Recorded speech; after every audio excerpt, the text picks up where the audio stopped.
energía con 47 billones de pesos y trabajo con 38 billones de pesos. ¿Qué está pasando con la migración de colombianos a Estados Unidos? En las últimas horas se conoció el caso de una madre de familia que estaba buscando asilo en Nueva York y se quitó la vida en un albergue de esa ciudad. Era madre de 2 hijos. Un drama que se da en un contexto muy grave de migrantes colombianos detenidos, que según cálculos solo entre enero y julio de este año aumentó en un 225%. Para hablar de esta problemática, saludamos a María Teresa Palacios Sanabria, directora del Grupo de Investigación en Derechos Humanos de la Universidad del Rosario. Gracias por estar con nosotros y bienvenida. Marta, buenos días. Muchas gracias por la invitación. Directora, las autoridades en Nueva York en un comunicado explicaron que la mujer que falleció había pedido asilo y que como ella son muchos los migrantes colombianos y también venezolanos en esa ciudad que llegan en busca pues, de una mejor vida. ¿Qué tanto han aumentado estas cifras para este trámite? Pues precisamente como usted lo señalaba en el contexto de la noticia, el incremento ha sido desmesurado y básicamente se ha producido un poco por una percepción que hay de la flexibilización de la política migratoria en los Estados Unidos. Sin embargo, debemos tener en cuenta que el tema de la solicitud de asilo, pero sobre todo de conceder esa protección internacional, es una potestad soberana de los estados y que no necesariamente todas las veces que las personas hacen esa solicitud, en este caso a los Estados Unidos, pues los estados deban concederlo eh, pues a los titulares. Creo que es algo que hay que tener en cuenta. Un poco se ha generado a veces una falsa percepción de que el derecho al asilo, como lo es de hecho un derecho humano, pues significa que se concede automáticamente a las personas y realmente no. Allí hay una potestad soberana de los estados bastante amplia, bastante grande, donde se estudia caso por caso y muchas veces pueden existir negativas en ese tipo de protección internacional. Sí, directora, y es un llamado que se hizo a raíz de este caso, es sobre pues, la salud mental para el caso de los migrantes, pues muchas veces pues, no se tiene en cuenta y nadie alcanza a imaginar el impacto que es migrar, y si a eso le sumamos a esa ecuación difícil, cuando se hace con hijos y en condiciones de vulnerabilidad, ¿existe atención en ese sentido para esa población? Yo creo que está bien invisibilizado. La población migrante de por sí es una población vulnerable por el solo hecho de haber abandonado el territorio de origen o de nacionalidad o de residencia habitual. Y lo que significa el tránsito migratorio, pues muchas veces el desarraigo, un poco la separación de la familia o la expectativa de una reunificación familiar, pues suma muchos factores que pueden incidir de manera negativa en esa salud mental. Creo que es un punto que no se ha hecho visible, casi que podríamos decir que si la salud de la población inmigrante cuando está en tránsito o llega al estado de destino, la salud física no es una prioridad, pues imagínese que la salud mental claramente tampoco lo es. Es un punto que desafortunadamente sigue siendo tabú. Sabemos que todas las circunstancias asociadas a la salud mental a veces son de pronto minusvaloradas, ¿sí? No solamente por los sistemas de salud, sino por el mismo entorno social. Entonces, realmente ese es uno de los principales desafíos que se tiene en la atención de la población migrante, que se entienda que la atención en salud debe ser toda una atención integral y esto no solamente cobija lo que son las necesidades en términos de salud física, sino que también deben incluirse todos estos aspectos relacionados con la salud mental, pero realmente es un aspecto que suele ser invisibilizado. Invisibilizado para los adultos, pero además para los niños el drama es aún mayor porque no comprenden lo que está pasando o no logran entender por qué es que les está ocurriendo eso. O sea, hay también graves problemáticas para ellos en su desarrollo a largo plazo. Sí, en realidad creo que en lo que tiene que ver con la atención de los menores de edad, de hecho existen unos estándares internacionales muy estrictos, pero sobre todo que buscan la protección especial de estos sujetos, ¿sí? Especialmente vulnerables que requieren de medidas afirmativas desarrolladas por los estados, pero pensemos que cuando existen políticas de apertura migratoria, pues podrán de pronto estar disponibles ese tipo de mecanismos.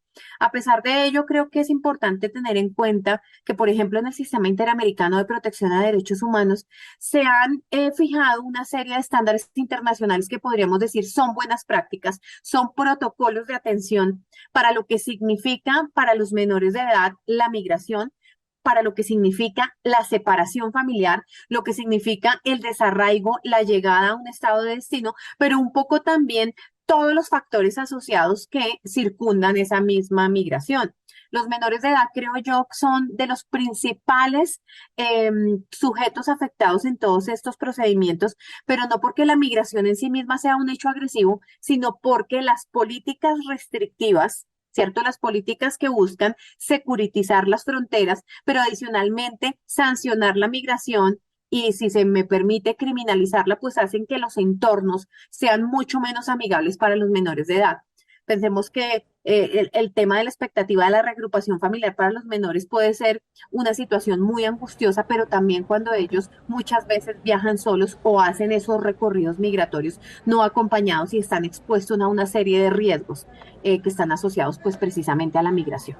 Sí, es que justamente le iba a preguntar de eso puntualmente, porque cada vez estamos viendo que está la desesperación de los papás, del entorno que viven esos menores que deciden enviarlos solos, usted lo ha mencionado, a toda clase de riesgos, vejámenes. ¿Qué pasa con esos niños cuando, digamos, coronan el lugar, llegan a los Estados Unidos? Ahí, ¿qué pasa con ellos? ¿Los tienen en esos albergues esperando la reunificación? ¿O cómo es el proceso? ¿Vuelven a sus países o tienen opción de quedarse Pues allá?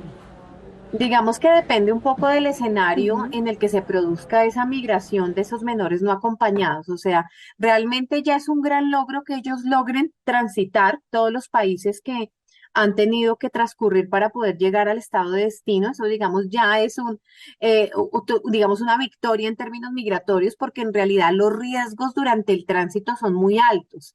Cuando los menores viajan solos, ellos pueden estar eh, sometidos o ser potenciales víctimas de traficantes de migrantes o de tratantes de personas, donde básicamente pueden ser abusados sexualmente o explotados sexualmente o laboralmente o ser sometidos a esclavitud o servidumbre. Entonces, en realidad, los riesgos durante el tránsito migratorio son altísimos.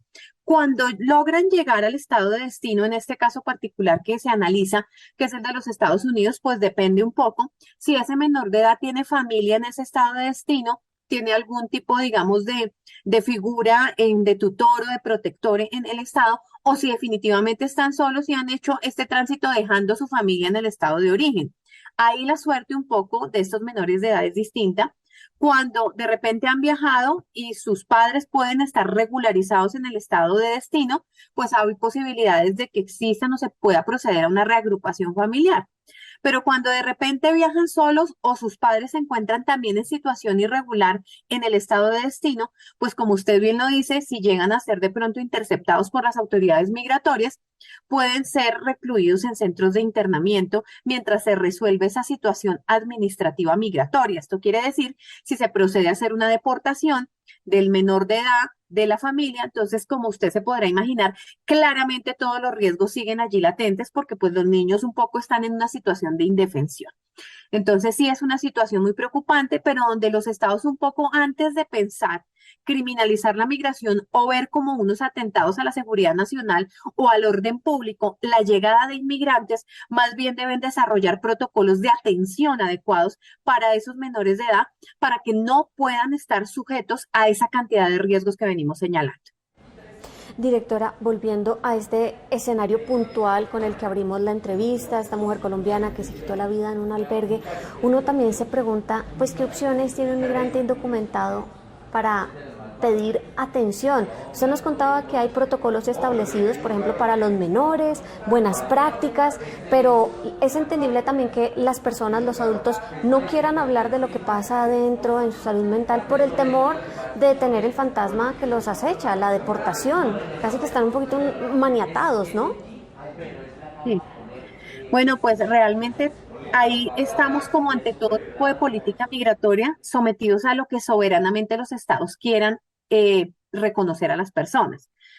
Quizá uno de los aspectos donde la soberanía es más respetada o un poco sigue siendo una figura inamovible y sigue siendo un poco lo que era incluso en el siglo XIX, principios del siglo XX, ese es precisamente el tema migratorio. Los estados de manera muy excepcional, ceden todas esas potestades soberanas un poco para otorgar mayores garantías.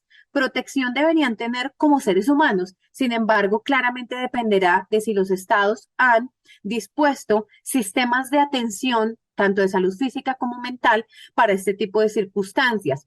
Quizá en la administración del presidente Biden, a diferencia un poco de lo que sucedió con la administración de Donald Trump, el tema de la reagrupación familiar adquirió algo más de relevancia. Con esto no quiero decir que se hayan flexibilizado las políticas migratorias, pero sí debemos recordar que un poco cuando él llega al mandato, a través de su vicepresidenta, tratan de promover esas reagrupaciones familiares de familias que habían sido deportadas o separadas un poco por la situación jurídica irregular que tenían sus padres, pero que los niños habían sido nacidos en el territorio estadounidense. Allí se conjugaban muchas situaciones lamentables frente a esos menores de edad. Estaban precisamente, como lo venimos conversando, en centros de internamiento y no necesariamente en las mejores condiciones. Entonces sí creo que todo este tema de la atención integral al migrante y un poco de ese soporte y ese apoyo en lo que es esa atención psicosocial sí tiene que ser eso, ojalá una buena práctica que se pueda instituir a través de política pública, pero claramente no es exigible y solamente si los estados quieren hacerlo y quieren